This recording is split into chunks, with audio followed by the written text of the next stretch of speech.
Magandang araw sa iyo, Tito Makoy. Jimmy ang pangalan ko. Nakikinig sa iyo kasi nakaka-relate ako sa kadalasang mga kwentong iyong binabasa. Ang kwento ko ay simple lang, ito isang lihim namin ng matalik kong kaibigang si Sandy. Nagsimula ang aming kwento noong magtagpo ang landas namin sa aming pinasokang trabaho. Isang malaking printing, publishing at advertising company ang pinasukan namin dito sa lungsod namin sa lalawigan. Sa buong lalawigan, Tito Makoy, ito ang pinakamalaking printing company. Pareho kaming dalawa nasa graphics and design section. Naging magkaibigan kami kasi mabait itong si Sandy. Hindi siya mayabang, komedyante. At ang nakakatuwa sa kanya, sa tingin ko wala siyang tinatago tungkol sa kanyang sarili. Totoong-totoo siya. Kasi maging ang mga pagbastid sa kanya ng mga niligawan niyang chicks, hindi niya ikinakahiyang ikwento ito, Tito Makoy.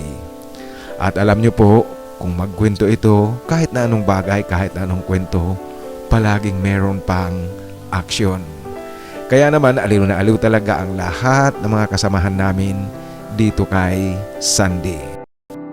Ang isa pa, Tito Makoy, na nakikita ko sa kanya, yung problema, kahit na anong klaseng problema, tila napakadaling bigyan ng solusyon. Sa aking panig nga, dumating ang panahon na biglang nag-break kami ng syota ko dahil sa trabaho. Sa totoo lang, Tito Makoy, hindi sa paninira sa kanya. Sa dati kong syota, masyado itong demanding at controlling. Gusto niya kapag kailangang samahan ko siya, kung may lakad siya, may pupuntahan, dapat talaga lagi akong kasama. Kung hindi ako nakakasama sa kanya, palaging galit ito, Tito Makoy, at inaaway ako. Hindi niya naiintindihan ang trabaho ko na madalas late kung lumalabas. Minsan pa hating gabi na, at kung minsan nga talaga buong magdamag, walang uwian. Madalas kasi mayroong mga printing na ginagawa. Kadalasan may mga deadline na hinahabol, gahol sa oras ng dalhin sa amin. Ngunit bilang mga suki ng aming pinagtatrabahuan, ang management naman, Tito Makoy, siyempre pinagbibigyan ang kanilang pangangailangang pangmadalian na pag-imprinta. Ito ang dahilan kung bakit madalas nagtatalo kami ng syota ko. Inaaway ako. Hanggang sa dumating ang pagkakataon, Tito Makoy, na bigla na lang akong nakatanggap ng text mula sa kanya. Huwag na huwag ko raw siyang sisisihin sa kahihinatnan ng aming relasyon dahil nga sa wala akong oras na sa kanya. Yun pala, Tito Makoy, nung panahon na iyon, meron na siyang ini-entertain na ibang manliligaw. Hanggang sa isang araw na nga lang, nakatanggap na lang ako ng text mula sa kanya, nakikipagkalas ng ganap sa akin. Alam niyo po, sa kabila ng hindi magandang ugali ng syota ko, mahal ko nga talaga siya. Labis akong nasaktan sa kanyang naging desisyong makipagkalas sa akin. Tayong mga lalaki, Tito Makoy, alam niyo na po, pag ganitong sitwasyon, palaging ang step back space natin ay ang uminom, maglasing para malampasan ang problema. Kaya inaya ko itong si Sandy na uminom kami. Sa aking pagyayaya, minabuti ni Sandy na doon na lang kami sa kanilang bahay. Si Sandy kasi, Tito Makoy, mag-isa siyang nakatira sa kanilang bahay dahil ang mga kapatid niya ay mayroon na rin kanya-kanyang pamilya at may mga sarili ng bahay. Bunsong anak itong si Sandy. Ang mga magulang nila, kapwa na rin na mayapa. Naks naman, Jimmy. Syuta lang yun. Buti nga gano'n lang nangyari. Na siya na mismo ang nakipagkalas kasi hindi ka matatali sa babaeng masyadong demanding. Kung baga demanding siya ayon sa mga kwento mo. Alam mo, mahirap ang ganyang babae. Dominante. Nakakasakal ang mga yan. Ito Tito Makoy ang wika sa akin ni Sandy sa aking pag-i-emote ng kalungkutan dahil nga sa breakup namin ng syota ko. Sa bagay Tito Makoy, napansin ko nga talaga sa kanya na tila hindi siya kailanman ng problema sa syota. Dahil sa kanyang pagiging easy lang ito Tito Makoy sa lahat ng bagay. Hindi siya pumapayag na kontrolin siya ng babae. Sa pagiging malapit namin, nasa bahay niya kami nagja-jamming. Alam niyo po Tito Makoy, naging tsismoso ako. Kasi hindi ko talaga mapigilang magtanong sa kanya. Sandy, sana wag kang magalit dito sa tanong ko. Bakit nga pala wala kang syutang steady? Gayong, gwapo ka naman pre. Hindi mahirap manligaw sa kagaya mo. Magandang lalaki sa gandang lalaki mo ba naman yan? Bakit wala akong nakikitang steadyng syuta mo?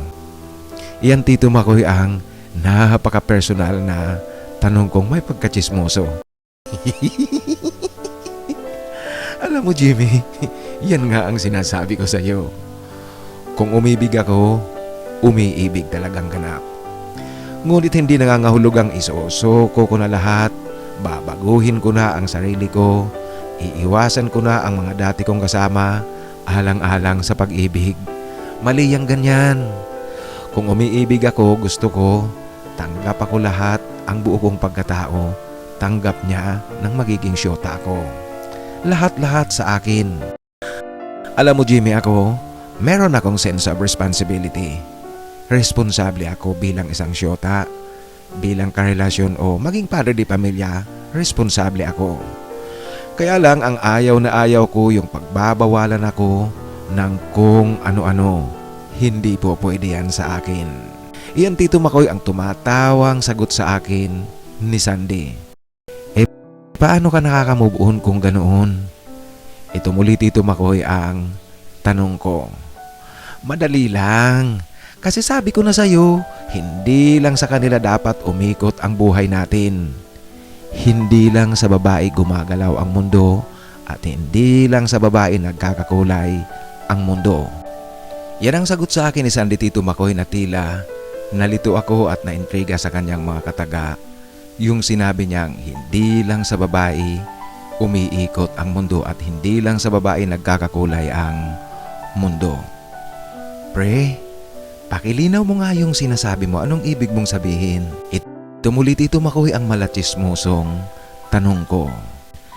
Dito ko nalaman Tito Makoy na si Sandy pala ay lalaking pwede sa lalaki. Inamin niyan sa akin na walang kagatol-gatol. Umiibig talaga siya at attracted siya sa babae. Subalit kung dumarating sa puntong kinakailangang dumistansya, wala siyang takot na gawin ito. Yung kasiyahan niya natatagpuan niya rin daw sa kapwa lalaki. Ang labo naman yata niyan pre. Anong ibig mong sabihin alternative option? Ito muli Tito Makoy ang paglilinaw kong patanong kay Sandy. Oo naman Jimmy, ganun yun. O ano ngayon? Iiwas ka na sa akin? Mandidiri ka na sa akin? Alam mo, ganoon ako. Hindi ko yan ipagkakaila sa iyo. Kaya hanggang walang babaeng natatagpuan ako, yung babaeng gusto ko yung mga qualities, yung hindi nananakal, hindi dominante, laging ganito muna ako. Subukan mo rin kaya Jamie para matigil ka dyan sa kapadoyan mo na yan. Emote ka ng emote dyan kahit ilang buwan na ang nakalipas. Diyos ko po, masyadong ang baduy ng iyong ginagawa. Yan Tito Makoy ang mahaba muling pananalita ni Sandy. Pambihira ka naman. Di ko kaya yan, no? Lalaki, iibig ako sa lalaki. At makikipag... Di ko kaya, pre. Hindi ko talaga kaya. Yan Tito Makoy ang sagot ko sa kanya. Nako, baka pag nasubukan mo sabihin mo sa akin, tama pala ako. Alam mo, ganyan din ang sinabi ko noon, ngunit nang ipasubok sa akin ang baliw kong kaibigan, nagustuhan ko talaga. Hanggang sa natuklasan ko na meron akong dalawa pang kaibigan na ginagawa rin nila ang ginagawa ko. Kaya ngayon kung sinong available sa kanilang tatlo, o kung sino ang nangangailangan sa kanila. Kung meron akong pagkakataon, ginagawa namin. Walang pagkakaiba, maging ang sensation ganoon din. Kaya huwag kang mag-alala, ipapasubok ko sa'yo, ipapatikim ko sa'yo. Iyan Tito Makoy ang mahabang pagkikwento at nakakainis na tawa sa akin ni Sandy. Yung tatlong mga kaibigan na kanyang sinasabi Tito Makoy, lahat ko na iyon nakaharap sa magkakaibang pagkakataon sa mga pagtitipong kasiyahan. Ipinakilala nga rin ako ni Sandy sa kanila. Alam mo Tito Makoy, lahat magagandang lalaki, lahat mga maskulado. Nakakagulat nga na ganoon pala sila. Hindi mo aakalain. Alam mo Tito Makoy, talagang hindi ako tinantanan ni Sandy sa kanyang balak na ipasubok sa akin ang lalaki sa lalaki. Kasi bagong sahod kami noon, walang overtime sa trabaho, katatapos lang ng eleksyon, laylo ang printing house. Nagaya sa akin si Sandy sa bahay nila. Tamang-tama naman kasi Sabadong gabi, nag-inuman talaga kaming dalawa. Pareho kami Tito Makoy na lasing. Noong gabing iyon, doon na rin ako natulog sa bahay ni Sandy. Subalit Tito Makoy, hindi ko akalaing gagawin sa akin ni Sandy ang kanyang sinasabi sa akin noon pa na papasubukan niya sa akin. Kasi Tito Makoy, ilang sandali pagkatapos naming mahiga, nag-umpisa kaagad itong si Sandy ng pabiro-biro lang, yumayakap-yakap sa akin at nangingiliti. Ako naman Tito Makoy, talagang ang lakas ng kiliti ko sa katawan. Alam niyo po, maluha-luha na ako sa kanyang pangingiliti. Hanggang sa nakikiusap na ako sa kanyang tumigil na siya kasi may ihi na ako sa aking salawal sa katatatawa sa kanyang pangingiliti. Ngunit Tito Makoy, nang tumigil siya sa pangingiliti sa akin dahil sa aking pagmamakaawa, patuloy siyang humahaplos-haplos sa katawan ko. Tito Makoy, dala siguro ng lasing ako. Alam mo na po, tayong mga lalaki pag nakainom, mas gusto natin ang makipaglabing-labing, mas nasa kondisyon tayong makipaglabing-labing. Madali tayong matangay.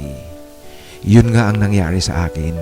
Natangay ako ni Sandy na isa katuparan niya ang kanyang sinasabing dapat kong matikman at dapat kong masubukan. Kasi noong gabing iyon Tito Makoy, nagkaroon kaming magkaibigan ng intimate moment naming dalawa sa higaan. Si Sandy, tinitingnan ko siya, tila normal na normal sa kanya ang ganitong gawain. Siya talaga ang nagdala at kumontrol ng pangyayari. At Tito Makoy, aaminin ko sa iyo, hindi ko rin maitatangging tama siya, masaya at ganap din akong nasiyahan. Pareho na wala ang kalasingan namin pagkatapos na maganap ang masayang sandaling iyon. Tinanong ako ni Sandy kung ano raw sa pakiramdam. Hindi ako nagsalita, ngiti lang talaga ang naging sagot ko sa kanya. Sa aking mga ngiting iyon Tito Makoy, nagets ni Sandy kung ano ang ibig kong sabihin at kung ano ang kasagutan sa kanyang tanong. Kaya mula noon, naging magkaibigan kaming dalawa, magkaibigan na may benepisyo sa bawat isa. Madalas nagyayaya sa akin si Sandy na tumambay sa kanyang bahay at bawat punta ko roon, laging merong kaganapang nagaganap. Minsan din Tito Makoy, ako ang nagyayaya sa kanya o ko sa akong pumupunta sa kanilang bahay at ako ang nag-i-initiate ng aksyon. Sa aming sikretong ito, kapwa tigil muna kami sa panliligaw ng syota. Walang pangako sa bawat isa, basta alam namin kung ano ang gusto ng isa sa amin. Masaya kami. Tuwing naghahanap o nangangailangan ang katawan namin, pinagbibigyan namin ang pangangailangan ng bawat isa. Ngunit Tito Makoy, alam nyo na po sa kalagayan natin, sa bansa natin, ang sinasahod natin ay hindi sapat sa buong pangangailangan natin. Walang naiipon, walang nangyayari sa pagpapakapagod natin sa pagtatrabaho araw-araw buong maghapon. Nung may dumating na pagkakataong makapagtrabaho ako sa ibang bansa, sinunggaban ko kaagad ito.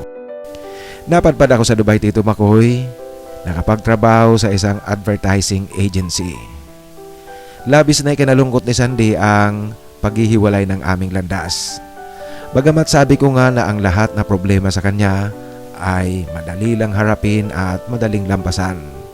Ngunit Tito Makoy, kitang-kita ko rin at maging ako, talagang malungkot na malungkot kaming dalawa sa paghihiwalay na ito ng aming landas.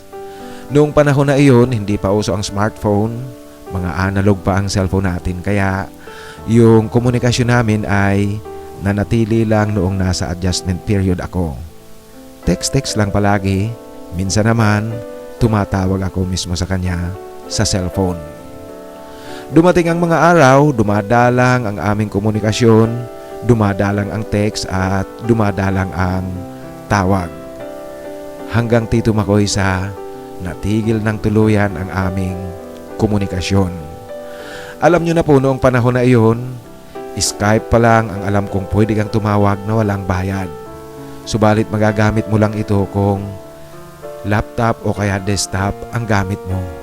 Hindi nagagamit sa cellphone noon ang Skype kasi nga hindi pa smartphone ang gamit natin noon. Hindi kagaya ngayon. At sa Dubai ko rin natagpuan, Tito Makoy, ang aking naging syota na ngayon ay asawa ko na. Makalipas ang mahigit 3 taon mula nang maghiwalay ang landas namin ni Sandy, umuwi ako, kasama ko na ang aking asawa at may anak na kaming isa, Tito Makoy. Siyempre, pagdating ko, Tito Makoy, kaagad kong pinuntahan itong si Sandy. Alam nyo na po, 3 taon na hindi kami nagkita, nangungulila na rin ako sa aking lukulukong kaibigan. Alam mo, Tito Makoy, nung puntahan ko siya sa kanyang bahay, natuwa naman ako kasi si Sandy pala ay meron na ring asawa. Natagpuan na niya ang babaeng gusto niya na para sa kanya. Nalaman ko rin na halos pala magkasabay lang kaming nag-asawa kaya meron na rin silang anak. Masayang masaya, Tito Makoy, ang aming muling pagkikita ni Sandy. Kwentuhan, kulitan at asaran gaya ng dati.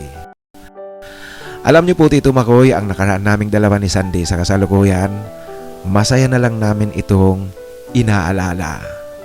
Itinuturing naming bahagi ng aming buhay, isang bahagi na masayang tinatanaw namin pabalik. Ganap kasi naming tinalikuran ng aming sikretong ugnayan, pinutol namin ito dahil pareho kami ngayon masaya na sa buhay, may pamilya. Ang asawa ni Sandy ay nasa lungsod rin lang namin. Sa kanyang bahay sila ngayon nakatira. Ako naman, Tito Makoy, ang aking napangasawa ay taga Bulacan, subalit nakumbinsi ko siyang sa probinsya namin kami magtayo ng bahay.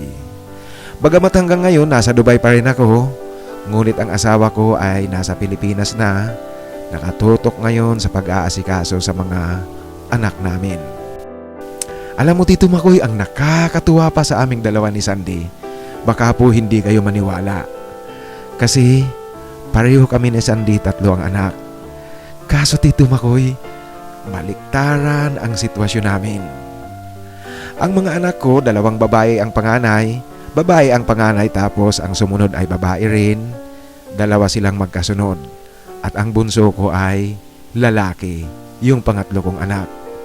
Si Sandy naman, 2 lalaking magkasunod, tapos ang kanilang bunso ay babae. Nakakatuwa talaga, Tito Makoy, at halos hindi nga kami makapaniwala na ganito ang sitwasyon ng mga anak namin. Minsan nga sinasabi namin na baka resulta ito ng baliktad na utak namin noon ni Sandy. Ganyan talaga, Tito Makoy. Minsan hindi namin mapigilang magtawanan. Sa kasalukuyan, pareho na malalaki ang mga anak namin. 2 na ang college ko at ganoon din si Sandy. Alam mo, Tito Makoy, sa karanasan ko, masasabi kong sa buhay nga natin talagang merong mga bagay at mga pangyayaring akala natin imposible. Ngunit nagaganap, nangyayari, dumarating at dumadaan sa buhay natin. Sa kasalukuyan at pangkalahatan, Tito Makoy, masaya ako kasi kaming dalawa ni Sandy pareho ngayon, masaya ang buhay, may pamilya.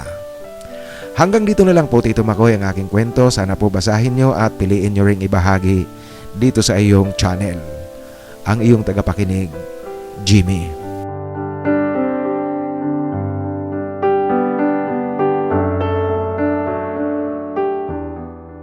Maraming salamat, Jimmy, sa pagbabahagi mo ng iyong kwento. Alam mo, wala naman talagang masama kung masubukan mo ang mga iba-ibang bagay. Masubukan mo lahat para hindi ka lang napagkikwentuhan. At natutuwa rin ako dahil sa ngayon, pareho kayo ng iyong kaibigan na si Sandy. Maganda at masaya ang buhay, may pamilya. Maraming salamat muli at tama yan na asikasuhin nyo at pagtuunan nyo ng pansin ang inyong pamilya. Natutuwa kami sa kalagayan nyong dalawa ngayon. Sa muli, Jimmy, maraming salamat sa pagbabahagi mo ng iyong kwento. Ngayon mga kaibigan, sa ating shoutout, ang nagpapa-shoutout buhat doon sa pinakahuling upload, shoutout sa ating kapatid na si Boy Robles. Si Boy Robles, tawang-tawa raw siya doon sa kwento. Actually, re-upload yun, ngunit natatawa itong si Boy Robles. Maraming salamat, Boy Robles, sa pagbabahagi mo ng iyong kwento. By the way mga kaibigan, sabihin ko lang po sa inyo ang pagkakaiba ng upload at repost. Ang re-upload at repost. Ang re-upload po, yung nai-upload na natin nung una, kaso may mga inalis akong portion na bawal sa YPP at binasa ko muli. Ibig sabihin, nag-recording muli ako ng kwento. Yan ang re-upload. Ang repost naman ay yung upload natin na kadalasan nga mga wala pang shoutout. Inalis ko lang talaga yung portion na bawal sa YPP. Hindi ako nag-recording muli. Yan ang pagkakaiba. Sa muli, Boy Robles, shoutout sa iyo at maraming salamat sa tuloy-tuloy na suporta. Ang ating kapatid naman na si Jusil Tabuena, nagpapa-shoutout. Maraming salamat, Jusil. By the way, paano nga pala tamang bigkasin ang pangalan mo? Jusil or Jusil? Sa ngayon, bibigkasin kita ng Jusil. Jusil Tabuena, maraming salamat at shout out sa iyo. Ang ating kapatid naman na nasa South Korea, si Joffer223. Joffer, shout out sa iyo at maraming salamat. At ganoon din ang ating kapatid na si Michael Delfin. Itong si Michael Delfin, isasama ko na siya sa Team B kasi gusto niya ring maghanap ng forever. Kaya shout out sa iyo, Michael Delfin. Ang isa pang kapatid natin na nagpapa-shoutout, si Milagrito Kadiraw, tatawagan nilang kitang Mel. Mel, maraming salamat at shoutout sa iyo. At buhat naman doon sa matagal na nating upload ito, yung kung natatandaan nyo yung kwentong natapos na pag-ibig bago nag-umpisa, yung kwento ni Dindo at Christine. Itong si Dindo, i-refresh ko lang kayo. Itong si Dindo galing sa mahirap na pamilya at si Christine naman kapitbahay nila, kalapit na bahay nila, kahit papaano nakakaangat ang buhay ng kanilang pamilya. Matagal nang may pagtingin itong si Dindo, ngunit noong hikahos pa sila ng husto, talagang nag-aalangan siyang manligaw. Nagsumikap itong si Dindo, nakarating sa Australia, at noong nasa Australia na siya, kahit papaano nagkaroon na siya ng lakas ng loob. Sa tingin ko talagang yung pakiramdam niya, meron na siyang iaharap kay Christine. Doon na siya nag-umpisang manligaw. Kaso huli na, kasi si Christine ikakasal na. Maganda ang kwento nito, nakakalungkot nga lang talaga yung pagtatapos. Ang nagpapa-shoutout buhat doon sa kwentong iyon, shoutout kay Serge Moreno ng San Pablo, Laguna. Serge Moreno, shoutout sa iyo. Ang shoutout ay galing kay Mr. Boy Puhanes. Maraming salamat, Mr. Boy Puhanes, sa tuloy-tuloy na pakikinig at sa muli, sina-shoutout ni Mr. Boy Puhanes ang ating kapatid na si Serge Moreno. Sa iba pang mga kapatid natin, gusto kong i-mention si Christopher De Belen, Chris, maraming salamat at ingat palagi. Salamat sa tuloy-tuloy na pakikinig. Ang kapatid pa natin, i-mention ko si Cyberroll ng Kuala Lumpur, Malaysia. Shout out sa iyo, Cyberroll. By the way, ito nga pa lang si Cyberroll. Nagtatanong siya sa akin nung isang araw kung bakit daw ang kanyang comment from galing sa kanyang Facebook account ay nawawala. Alam mo, Cyberroll, kahit hindi ako sigurado kung talagang pwedeng mag-comment ka from your Facebook account. Magko-comment ka sa YouTube upload. Hindi ko sigurado. Kaya lang, ang advice ko na lang sa lahat, kung magko-comment kayo, doon na lang kayo, gamitin nyo na yung account nyo sa YouTube. Kasi ngayon, medyo mahigpit na rin ang YouTube. Yun nga palang mga magko-comment na lahat capitalized, iwasan nyo po yan kasi automatic yan na hindi ipinapakita ng YouTube. Merong mga nakakalusot, pero in general talaga, pag lahat capitalized ang ginamit mong letter sa iyong comment, automatic yan na hindi inilalabas ng YouTube. Kaya nga sa aking panig naman, minsan makikita ko sa upload, halimbawa ang comments sinasabi 12. Tapos ang nakikita ko niyan 11 lang o kaya 10, meron na hindi nakikita. Yun ang automatic na hindi ipinapakita ng YouTube. Kaya iwasan nyo yung capitalize lahat kasi kahit na wala naman kayong sinasabing masama, kaso hindi pwede yan sa YouTube. Maraming salamat muli sa iyo, Cyberroll, at shout out sa iyo dyan. Ang ating kapatid naman na nasa Hawaii, si Ricky alias Top Gun 1968, ang kanyang actually shout out, kung nakikinig ngayon sina Phil at Tyrone, alam nyo itong si Ricky, talagang kung kailangan nyo raw ng ideya, ng input sa hydroponic farming, talagang ready siyang magbigay ng inputs. Paki-search nyo nga sa YouTube itong channel siguro, i-type nyo lang sa search tab ng YouTube. Y Puli Hydroponic Greens, Maui, Hawaii. Ang Hawaii po yung abbreviated name ng Hawaii, HI. So sa muli kung nakikinig si Phil at si Tyrone, paki-search nyo ito. At si Ricky, ang ating kapatid na nasa Hawaii, talagang siguro kasabay na ng kanyang pagiging, yung tuwa na kanyang nararamdaman na muli kayong nagkita. Willing siya kung talagang papasok kayo sa hydroponic farming, nakahanda siyang magbigay ng inputs. At syempre mga kaibigan, shout out sa ating kapatid na nasa Dubai, United Arab Emirates, Adon Vlogs, shout out sa iyo at maraming salamat.